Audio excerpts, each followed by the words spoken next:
Presentata stamane ai Filippini alla presenza del sindaco della città Firetto e dell'amministratore della società Samuela Scelfo, che gestisce il trasporto pubblico ad Agrigento, la nuova Tua App, un servizio efficiente e moderno che permetterà ai cittadini di visualizzare il percorso del pullman in tempo reale sul proprio smartphone e sapere così quando arriverà a ogni fermata. Potenziate altresì le linee urbane in prossimità delle zone turistiche e verso San Leone, rinnovato anche il parco rotabile con l'abbassamento dell'età media dei pullman destinati al trasporto pubblico. Oggi presentiamo un'app un po' diversa dalle solite app, un'app che dà i tempi di attesa, descrive percorsi, dà tutte le informazioni utili per chi è di Agrigento e per chi arriva ad Agrigento da fuori, un modo più semplice di fruire un servizio pubblico, diminuendo anche i tempi di attesa alle fermate. Da oggi è possibile scaricando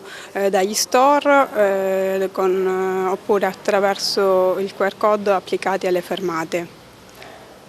Ci sarà un miglioramento dei servizi perché attualmente ci sono certe zone periferiche, insomma, che sappiamo che ci sono delle lamentele tipo Villaggio Mosè. Ma i servizi sono invariati ovviamente, però sarà più semplice forse chiarire quali sono gli orari di passaggio. Automaticamente i cittadini avranno più chiare anche le linee, le corse, i percorsi, gli orari, i tempi di attesa, il ritorno a dire, e quindi sarà più facile fruire il servizio. Ecco, in vista dell'estate ci saranno dei cambiamenti, dei miglioramenti, dei potenziamenti di linea verso le zone urbane e marittime? Si sta lavorando insieme al Comune a potenziare le linee del mare e ovviamente aggiungeremo anche il nostro servizio turistico che potenzierà proprio le località di San Leone, il centro, e arriveremo come tutti gli altri anni anche a Realmonte, alla Scala. Parliamo del pullman aperto, no?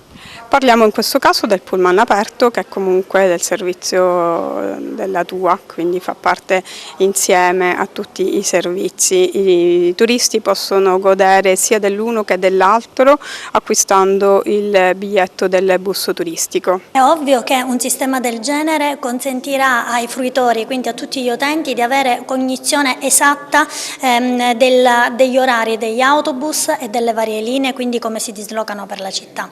Avere un sistema del genere consente appunto di non stare ad aspettare sotto la palina, ma di arrivare nella palina nel momento esatto in cui arriva l'autobus. Tra l'altro questo sistema ci mette nel mondo proprio delle smart city, no? Finalmente anche Agrigento diventa smart da questo punto di vista e tra l'altro consentirà anche lo snellimento del traffico veicolare, perché pensate, un sistema di trasporto pubblico locale che inizia a funzionare perfettamente, quindi che ha un sistema del genere, contribuirà anche ad agevolare le persone all'utilizzo del mezzo pubblico, per cui una riduzione anche del traffico veicolare. Per quanto riguarda il potenziamento in alcune zone, noi sappiamo che i chilometraggi sono già imposti dalla Regione, però visto e considerato che ormai in alcune zone, anche grazie per esempio alla fine delle scuole, alcune linee sono diciamo non dismesse ma viaggiano diciamo un po' vuote, allora abbiamo già chiesto di potenziare per esempio anche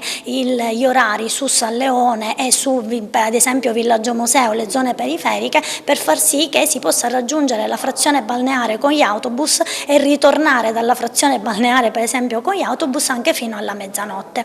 Quindi questo è il sistema di potenziamento della linea estiva, quindi evitiamo alcune zone che magari in questo periodo sono con poco pubblico per rivolgerci ad altre zone che in questo momento hanno bisogno di maggiore necessità di trasporto pubblico locale. Però ricordo sempre che comunque i chilometraggi e tutto viene imposto sempre dalla Regione.